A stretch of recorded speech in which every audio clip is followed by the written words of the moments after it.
Goeiedag julle.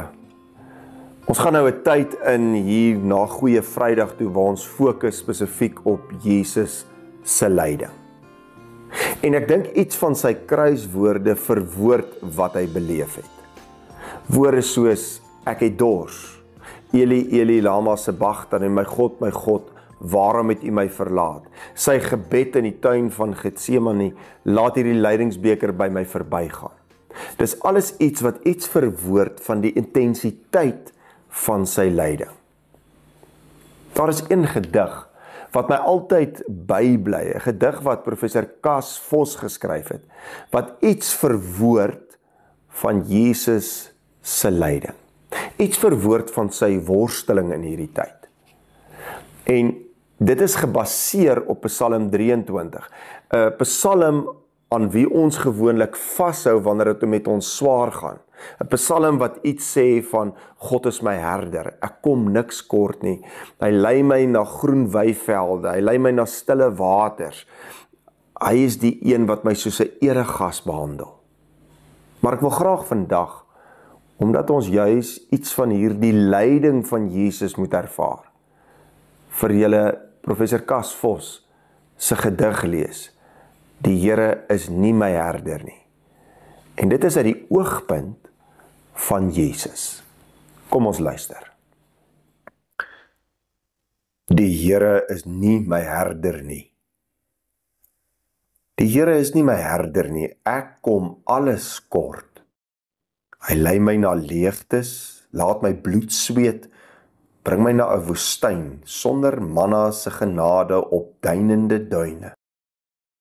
Hy lei my op omwee om sy verlore eer te soek. Ek kruip deur donker dieptes, my hart skommelbang. U het U hand teruggetrek, ek kyk vas teen U rug. U laat my aan 'n kruis hang, terwyl my vyande koggel. U ontvang my soos 'n rower, ek is oorlaai met skuld. Al slaan U stilte my stom, sal ek na U bly roep, ek, U weggooi lam. Soos julle kan hoor, iets van Jesus se worsteling, iets van sy lyding, word eintlik raak gevat in hierdie woorde. Hy is eensaam, alleen, God verlate. Hy word gelei na die woestyn. Hy het dors. Niks wat ek en jy beleef van God in Psalm 23 nie, ervaar hy juis. Hy ervaar God verlatenheid. Hoekom? Sodat ek en jy nooit God verlate hoef te wees nie. En as 'n mens iets daarvan begin verstaan in hierdie Paastyd, in hierdie Goeie Vrydagtyd, dan besef 'n mens, God het deur lyding gegaan. Hy het iets ervaar sodat ons nie daardeur hoef te gaan nie. Hy het die dood oorwin sodat ons kan opstaan tot 'n nuwe lewe. Kom ons bid saam. Almagtige God, Hemelse Vader, Here, ons dankie dat ons in hierdie tyd die lyding van Jesus kan herdenk. 'n Tyd wat Jesus ingegaan het, wat vir hom intense lyding was, onsekerheid. En dankie Vader dat ons mag weet dat hy hierdeur gegaan het, 'n Godverlatenheid deurgegaan het, sodat ons as gelowiges nooit God verlate hoef te wees nie.